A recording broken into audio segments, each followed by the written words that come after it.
الحمد لله رب العالمين والصلاة والسلام على سيد المرسلين أما بعد فأعوذ بالله من الشيطان الرجيم بسم الله الرحمن الرحيم الصلاة والسلام عليك يا رسول الله وعلى آلك وصحابك يا حبيب الله.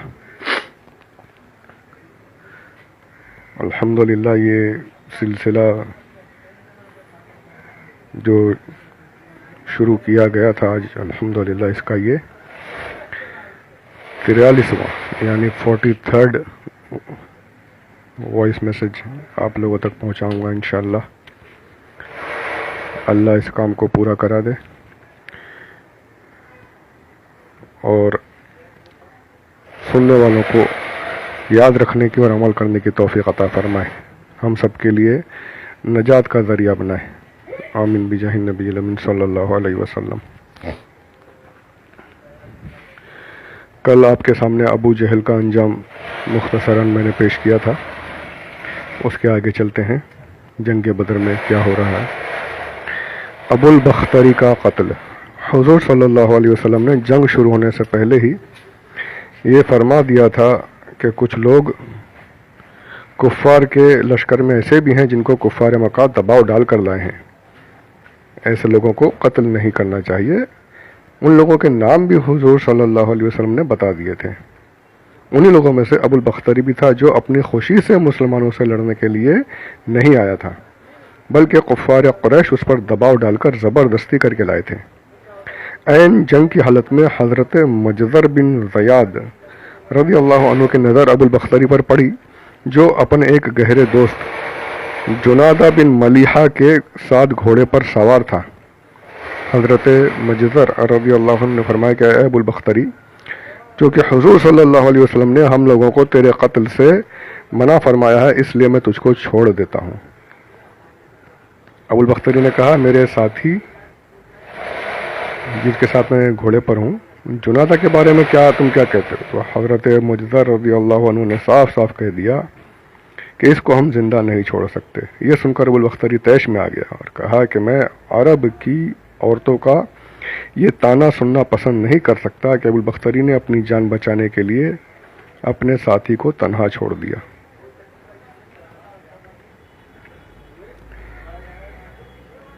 دیکھیے عرب میں یہ حمیت جو تھی یہ بہت زیادہ تھی. اس کو چھوڑا جا رہا ہے کہ چلا جا، اور عورتوں کا طعنہ برداشت، مطلب اس نے کہا کہ عورتیں مجھ پہ طعنہ ماریں گی کہ اپنے ساتھی کو چھوڑ کر بھاگ کے آگے جان بچا کے.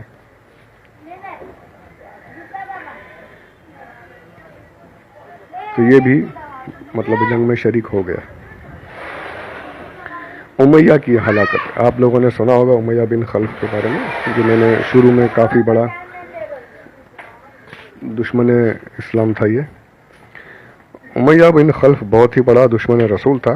جنگ بدر میں جب کفر و اسلام کے دونوں لشکر گتھم گتھا ہو گئے تو امیہ اپنے پرانے تعلقات کی بنا پر حضرت عبد الرحمن بن عوف سے چمٹ گیا کہ میری جان بچائیے. اب جب دیکھا پڑنے والی ہے، جان پر آ گئی ہے، ہر طرف سے موت ہی موت نظر آ رہی، تو اب جن لوگوں کے ساتھ دشمنی کی انہی کی پناہ لے رہا ہے. حضرت عبد الرحمن بن عوف رضی اللہ عنہ سے لپٹ گیا، مجھے بچائیے مجھے بچائیے. اور میں نے شروع سے میں کہتا رہا ہوں کہ عرب میں یہ بہت تھا، کوئی پناہ مانگے اسے فوراً پناہ دیتے تھے، اور جس کو پناہ دے دیا پھر بات ختم. حضرت عبد الرحمن بن عوف رضی اللہ عنہ کو رحم آ گیا اور آپ نے چاہا کہ امیہ بچ کر نکل بھاگے.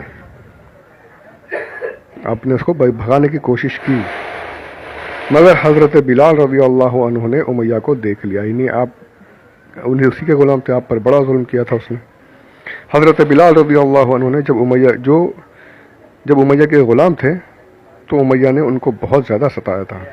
اس لیے جوش انتقام میں حضرت بلال نے انصار کو پکارا، دیکھو یہ بھاگ رہا ہے، یہاں سے بھاگ رہا ہے، اس کو گھیرو امیہ. یہ انصاری لوگ دفعتاً ٹوٹ پڑے. حضرت عبد الرحمن بن عوف رضی اللہ عنہ نے امیہ سے کہا کہ تم زمین پر لیٹ جاؤ. وہ لیٹ گیا تو حضرت عبد الرحمن بن عوف رضی اللہ عنہ اس کو بچانے کے لیے اس کے اوپر لیٹ گئے، اس کو چھپانے لگے. حضرت بلال اور دوسرے انصار صحابہ رضی اللہ عنہم نے آپ کے ٹانگوں کے بیچ سے کروں اور ہاتھوں کے نیچے سے ہاتھ ڈال ڈال کر بغل سے تلوار گھونپ گھونپ کر اس کو قتل کر دیا۔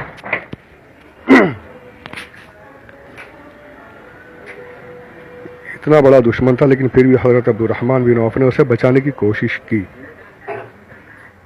لیکن اب جنگ کا معاملہ سب پر یعنی جنون طاری ہے، سارے کے سارے جوش میں ہیں اور حضرت بلال بھی ساتھ میں ہیں۔ آپ کی ہر کوشش ناکام رہی، یہاں تک کہ آپ اس پر لیٹ گئے کہ اگر تلوار چلے تو میرے اوپر لگے، اس لیے مسلمان رک جائیں گے، لیکن مسلمانوں نے بھی سوچ ہی لیا تھا کہ آج اس بدبخت کو ختم کرنا ہی، اور آپ کے بغل کے نیچے جہاں جہاں سے جگہ ملی تلوار گھسا گھسا کر اس کو قتل کر دیا، واصل جہنم کیا۔ امیہ بن خلف بھی اپنے انجام کو پہنچا۔ اچھا، جنگ بدر کے بارے میں یہ بھی ہے کہ اس جنگ میں فرشتوں کی فوج بھی اتری تھی، اس کا ذکر قرآن پاک میں بھی ہے۔ جنگ بدر میں اللہ تعالیٰ نے مسلمانوں کی مدد کے لیے آسمان سے فرشتوں کا لشکر اتار دیا تھا۔ پہلے 1000 فرشتے آئے تھے، پھر 3000 ہو گئے، اس کے بعد 5000 فرشتے اللہ تبارک و تعالیٰ نے نازل فرمائے۔ یہ سورہ آل عمران اور سورہ انفال میں اس کا ذکر موجود ہے۔ جب خوب گھمسان کا رن پڑا تو فرشتے کسی کو نظر تو نہیں آتے تھے، مگر ان کی حرب اور ضرب کے اثرات صاف نظر آتے تھے۔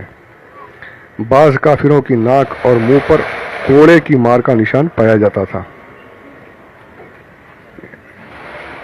یعنی نشان دکھتے تھے پر کون مار رہا ہے نظر نہیں آیا۔ پھر جب فرشتے مارے تو پھر کس کی مجال کے کھڑا ہو سکے۔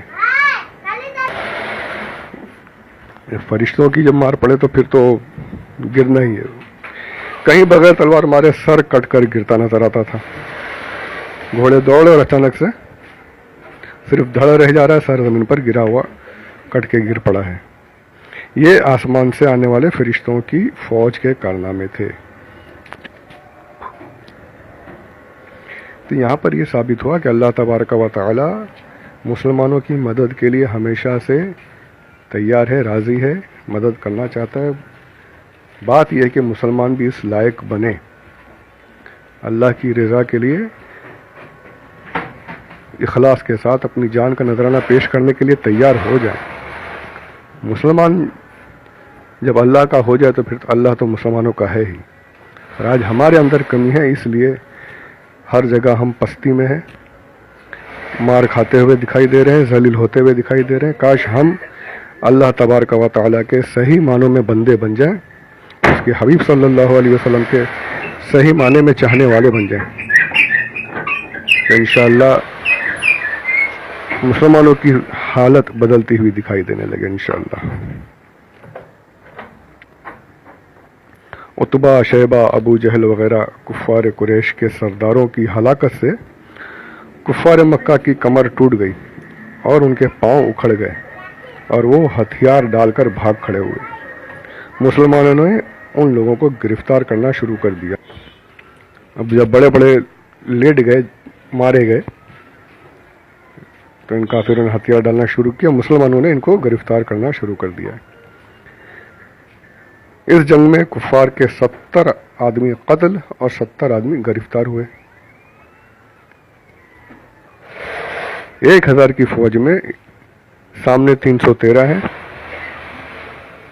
اتنا بڑا نقصان، یہ بہت بڑی بات تھی کہ 313 کے سامنے 1000 ہے اور وہ بھی مارے گئے، بڑے بڑے مارے گئے اور بھاگنا شروع ہو گئے۔ یہ بہت بڑی فتح تھی مسلمانوں کی، فتح مبین جسے کہا جاتا ہے۔ باقی جو بچے تھے اپنا سامان چھوڑ کر فرار ہو گئے۔ اس جنگ میں کفار مکہ کو ایسی زبردست شکست ہوئی کہ ان کی عسکری طاقت ہی فنا ہو گئی، یعنی جنگی طاقت جو تھی ان کی ختم ہو گئی۔ کفار قریش کے بڑے بڑے نامور سردار جو بہادری اور فن سپاہ گیری میں یکتا روزگار تھے، ایک ایک کر کے سب موت کے گھاٹ اتار دیے گئے۔ ان ناموں میں عتبہ، شیبہ، ابو جہل، ابو البختری، زمعہ، عاص بن ہشام، امیہ بن خلف، منبہ بن حجاج، عقبہ بن ابی معیط، نضر بن حارث وغیرہ قریش کے سرتاج تھے، یہ سب مارے گئے۔ یہاں مسلمانوں کا بھی جانی نقصان کچھ ہوا۔ جنگ بدر میں کل 14 مسلمان شہادت سے سرفراز ہوئے، جن میں سے 6 مہاجر اور 8 انصار تھے۔ جو مہاجرین کے نام جو شہید ہوئے ہیں ان کے نام یہ ہیں: حضرت عبیدہ بن حارث، حضرت عمیر بن ابی وقاص، حضرت ذو الشمالین، حضرت عاقل، حضرت مہجع، حضرت صفوان بن بیضاء۔ اور جو انصار تھے جن کے نام جو شہید ہوئے ان کے نام یہ ہیں: حضرت سعد، حضرت مبشر، حضرت حارثہ، حضرت معاوض بن افرا۔ یہ وہی معاوض ہیں جو ابو جہل کو جنہوں نے قتل کرنے کے لیے آگے بڑھے تھے، یہ بھی شہید ہوئے۔ حضرت عمیر بن حمام، حضرت رافع بن معلا، حضرت عوف بن افرا، حضرت یزید بن حارث رضی اللہ تعالی عنہم۔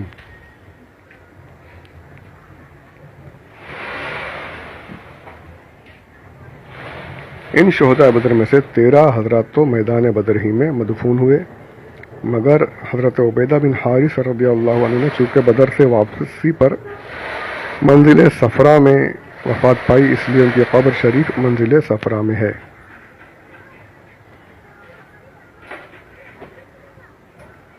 حضور اکرم صلی اللہ علیہ وسلم کا ہمیشہ یہ طرز عمل رہا کہ جہاں کبھی کوئی لاش نظر آتی تھی آپ صلی اللہ علیہ وسلم اس کو دفن کروا دیتے تھے، لیکن جب جنگ بدر میں قتل ہونے والے کفار چونکہ تعداد میں بہت زیادہ تھے، سب کو الگ الگ دفن کرنا ایک دشوار کام تھا، اس لیے تمام لاشوں کو آپ صلی اللہ علیہ وسلم نے بدر کے ایک گڑھے میں ڈال دینے کا حکم دیا۔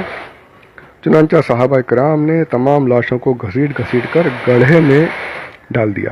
امیہ بن خلف کی لاش پھول گئی تھی، صحابہ کرام نے اس کو گھسیٹنا چاہا تو اس کے اعضاء الگ الگ ہونے لگے، اس لیے اس کی لاش وہیں مٹی میں دبا دی گئی۔ تو یہ جنگ بدر جو ہے یہاں پر ختم ہوئی ہے۔ اس کے بعد کیا ہوا ایک بڑا ہی اہم نقطہ ہے، اس کے آگے انشاءاللہ وہ اگلی آڈیو میں پیش کرنے کی سعادت حاصل کرتا ہوں۔